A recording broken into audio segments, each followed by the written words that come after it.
Hello, Booktube, and welcome back. Well, we are another month down in 2026. The month is going fast, maybe too fast.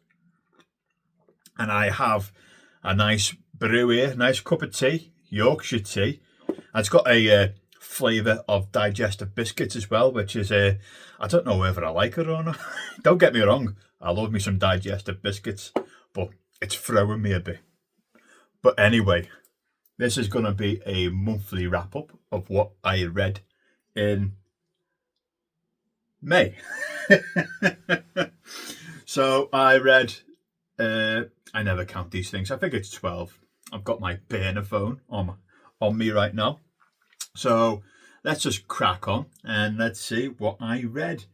So the first three are actually rereads for me. I do like a bit of rereading. So the first one is Sorcery by Terry Pratchett. This is the fifth of the Discworld series, and it centers around the character Rincewind again, and the rest of the wizards are starting to become their own as well in this. And it's all about the child of a wizard. Like the eighth child is now a sorcerer, and the dad can't let go when he dies, and he possesses his son's staff, and together this kid and the dad decide to start to go on a bit of a rampage, a bit of a takeover of the town. And that's what Sorcery is about. And if you don't know who Rincewind is like the Discworld or even the whole fantasy genre, the worst wizard. And he gets himself to all these like situations that he's got to fight against and win, even though he's completely and utterly useless. So this whole thing is about pushing back against this mighty force of the sorcerer, who's this boy who's getting kind of like talked along by his dad, who's possessing this staff. And a good little Discworld novel. I think Rincewind is probably my favourite characters in the whole Discworld, universe, or whatever you want. I hate that word now, universe, the Discworld universe. But still enjoyable. I do like a bit of Sorcery. So the second book I read is Sipula Burn, I think I pronounced that right, by James S.A. Corey.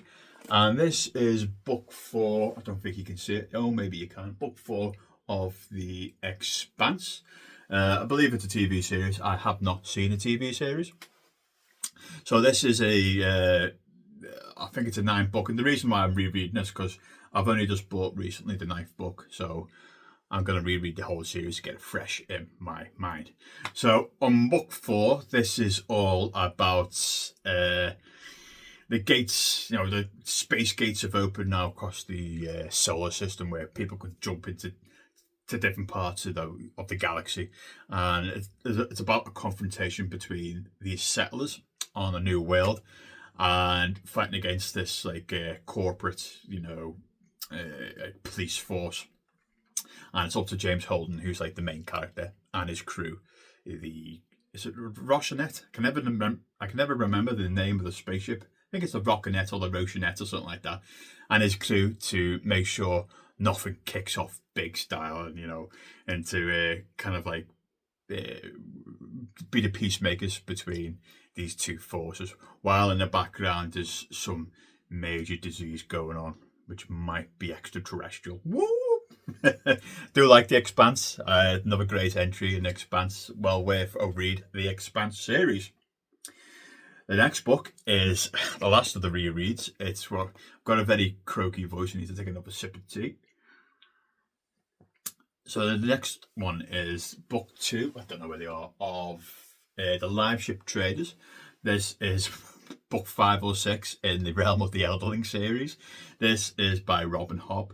Love this fantasy series, and I especially like the Live Ship Traders. So the first one, Live Ship Traders, they've got these like magic ships who can talk. They've got a conscience and all that, and it's about the Vestrit family and their misfortunes in Bingtown. So it's it's all about this new live ship who's only just really awakened and trying to learn her ways. And the person who thought Althea, who thought she was going to inherit the ship, gets thrown basically off the ship by her brother-in-law, who's not a great character. And instead, he takes his son, who's trying to be a priest, and brings him on the ship. And the butt heads, they don't like each other. Carl Haven is like he's now in charge of the new live ship, who's just awakened, and they don't get on the ship. The captain, the son, and it's all about them and their ultimate demise towards the end of the book. And counter to that, you've got Althea, who's been kicked off the ship, and then she goes off and tries to get like a ship's ticket, which is to say this person is actually a good marine or ship person, whatever you want to call it, salesman, not salesman, salesperson, and to get back on the live ship of Phaecia. And then you've got the other Vestrid family of Veronica, who's probably one of my favourites of the Vestrids, and her daughter Kefia. Veronica's like the matriarch. She's like the grandmother. She's the mother of Althea and Kefia, and she's like trying to sort things out on mainland, trying to sort out the family's money problems, and then eventually the problem she has with secretive, mysterious traders. I love the Live Ship trilogy, fantastic. I love all the realm of the Elderling series. There's some ups and downs throughout the whole of the 16, 17 books, whatever it is, but well worth a read. Okie dokie, so let's move on to the books that were new to me. So the first one, French Revolutions, Cycling the Tour de France by Tim Moore. I picked this up because I went to Paris last month, so I thought get like a French flavoured book. And this is about a British fella who just follows the route on the Tour de France. It's a bit of a travelogue, a bit of a comedy travelogue, which I'm all for. And it just follows the route and then, gives you the woes of cycling. And he got little stories of all the little stopovers and a lot of stories about the people who he meets on the way. Enjoyed this book. I thought it got a little bit samey towards the end. Oh, pardon me. It got a little bit samey towards the end. Because of that, I thought, I wish it did a little bit more. Because at the end of the book, you're just like, okay, just get to the finish, get to the end. But there's quite funny parts throughout this book. And if you're interested, certainly in cycling or just in travelogue, like a travel kind of book, pick it up. It's all right. I also took part in the Sound of May last month. It's about reading a fiction book or non-fiction book about music. It could be about a genre of music, it could be about an artist. It was your flavour. You could pick up anything that you wanted to do within the topic. So I read The Jazz Standards, A Guide to the Repertoire by Ted Gioia. This is, I think it's about 250 jazz instrumental songs in like 400 pages. And then after he talks about a jazz standard, he gives you a variety of options for you to go back and listen to. So it's structured alphabetically from A to, it's not Z, but I forget, into Y or something like that. And each song is maybe 3 or 4 pages where he gives you a bit of history of how the song came about, what was his favourite live performances and all that. A really enjoyable book, fantastically researched. There's a lot of research that's gone into this book. Don't think it's for everyone. For those of you who love jazz music, pick it up because you're gonna read it and go, I'm interested in that song, so let's go and click on YouTube and see what it's all about. And this is a book that's not meant to be read in like one go, like in a few days, like you do in a regular book. It's a kind of book you want to pick up every now and again. Maybe read just one of the letters of the alphabet and go, okay, yeah, I'm interested in X, Y, Z song. And other than that, yeah, excellent book for some jazz music. The next one I did for the Sound of May is Leonard Cohen, The Man Who Saw Angels Fall by Christophe Lebold. Oh, I love me some Leonard Cohen. I do like Leonard Cohen. And this book, well, it was okay to a point, but I think when I did my semi-review with it, I said it was pretentious. It's utterly pretentious. So there's so many eye rolls in this book when you read it and go, oh, come on. Because all he does is wax lyrical about Leonard Cohen. I wouldn't really, it's hard to class this as a proper biography because it's too much glazing. Complete love fest between the author and Leonard Cohen. Check out the review for my deeper thoughts, what I think about this book. But I did think it away for me. There's probably better biography books about Leonard Cohen than this one. I mean, on the surface of it, reads fine. It's okay. But as a biographical book, you're like, oh, this is getting to me. So bear that in mind. It's a very one-dimensional, one side of the story love fest where he waxes lyrical all over Leonard Cohen to the point where there's many eye rolls in this book. So let's move on. I also read London Falling by Patrick Radden Keefe. Patrick Radden Keefe is an excellent author. He did Empire of Pain, which is probably one of my favourites, about the opiates, the Sackler family and the opiates that they created. And this book is about, I think I've got it somewhere. That's it. This book is about a death in the city of London, at Vauxhall Bridge, just over the road from the MI6 building, where James Bond is and all that, where the person who the author's writing about jumps off a balcony into the River Thames. Now, as it turns out, because his family, he didn't seem like he was suicidal or anything like that. It turns out that he had a double life, that he was pretending to be the son of a Russian oligarch. And the whole book is about uncovering everything that he was up to. And as you learned, the kid who jumped, he was very self-centered and he was a compulsive liar. And he got mixed in with some dangerous and some really dodgy people. And on the night of his death, he was staying with a really, really not nice guy. All right, leave it as that. And the whole book is about, why did he jump? Was he on the edge of the balcony to avoid something?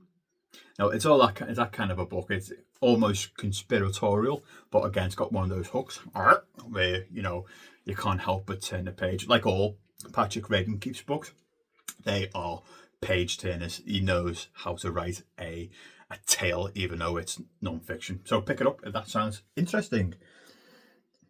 Now, next one is, I can't see it because of the sun. Play Nice, The Rise and Fall of Blizzard Entertainment by Jason Schreier. This is a look at Blizzard Entertainment. This is the company that made games such as World of Warcraft, Diablo, I'm blanking on some others, but very, very famous games publisher. And this is about their roots from, the late 80s to early 90s, all the way to the absolute juggernaut that they became. And then the corporate involvement and how the culture really changed through 20 years. Jason Schreier has done other books on game companies. Blood, Sweat and Pixels, I think, is this other one. Immensely readable, immensely researched. He interviews so many people at Blizzard. He talks about the departures, the incoming people, the changes of management, the kind of like, oh, what's going on? Something's going on, but we're not aware something's going on. and the way that how Blizzard operated at the end compared from where they began. And all the pressure of game design and all that good stuff that you expect from a publishing a game publisher. All the pressure, the time, the delays, and then eventually the corporate overlords putting, because they were kind of like off didn't really touch it in the early 90s, late 90s, early 90s, but eventually they started to, put pressure, do more expansions. Yeah, we want more money. Get them as much milk out of this cash cow as we possibly can, and that's basically what it describes as the downfall of Blizzard, and how the people who worked in the company, the reflections of that, because he interviews quite a lot of people. This is a really good kind of history book on Blizzard Entertainment. If you're interested in gaming history, pick this book up, because it is a really fast, interesting read. Next is Moneyland. Subtitles: Why Thieves and Crooks Now Rule the World, and How to Take It Back, by Oliver Bullough. He writes books he's a journalist, and it's written as a journalist inquiry, and he talks about how the super rich avoid paying taxes by offshoring the money, using crown dependencies here in the UK, like Jersey and Guernsey, for rich people to just push their money into. How like Russian oligarchs buy a property in different countries so they can money launder. So it goes through a load of examples how people avoid paying the tax, but he also discusses how governments can potentially pause this as well. Interesting read. He does these books quite a lot. I think his other one I prefer, is Butler to the World. I think I've got it somewhere. It's about how Britain has changed from an empire to more like a butler to all these countries, saying, "Come to us, we'll hide your money." But in this book, again, Moneyland, it's more of the same flavour. It's about how the super rich avoid taxes. It's good. The next one, a fantastic read. And I think it was published this year. This is Athens and Sparta, The Rivalry That Shaped Ancient Greece, and by Adrian Goldsworthy. I just got a low battery. I need to go fast. This is a fantastic book about the history of Greece, of Athens and Sparta, and their rivalry throughout the ancient times. How one rose, one sunk. How sometimes they were together, and after they were together, how the other one sunk and the other one rose, and how they were always a kind of warring nation. And this is very much told from the Athens perspective for the majority of it, because there's more historical records of Athens, and this is superbly done. It's going to be up there, one of my best non-fiction reads this year. It is amazing. So much research, and the guy what's his name, Adrian Goldsworthy. You could tell when he was writing that he loves this stuff, because it really comes through. So you're interested in like ancient Greece, and the rivalry between those two great states, those municipalities at the time of Athens and Greece, and how they kind of like try to sabotage with each other and then work with each other, and then there's an invading force here, 300, let's work together, let's fight back, and then we can go back to killing each other later. Fantastic piece of history, well worth a read. The next is The Things They Carried by Tim O'Brien. This is a fiction, short stories fiction of Tim O'Brien is a Vietnam combat vet, and he comes back and he just writes short stories of kind of like pseudo fiction of his time when he was away in Vietnam. Fantastic collection of short stories. If you're interested in the Vietnam War, pick this up. This is about like how a soldier deals with the aftermath of the Vietnam War, and so he just creates stories around his time of service. Great book, well worth a read. Tim O'Brien, The Things They Carried. And the last one I really enjoyed as well. This is Abroad in Japan by Chris Broad.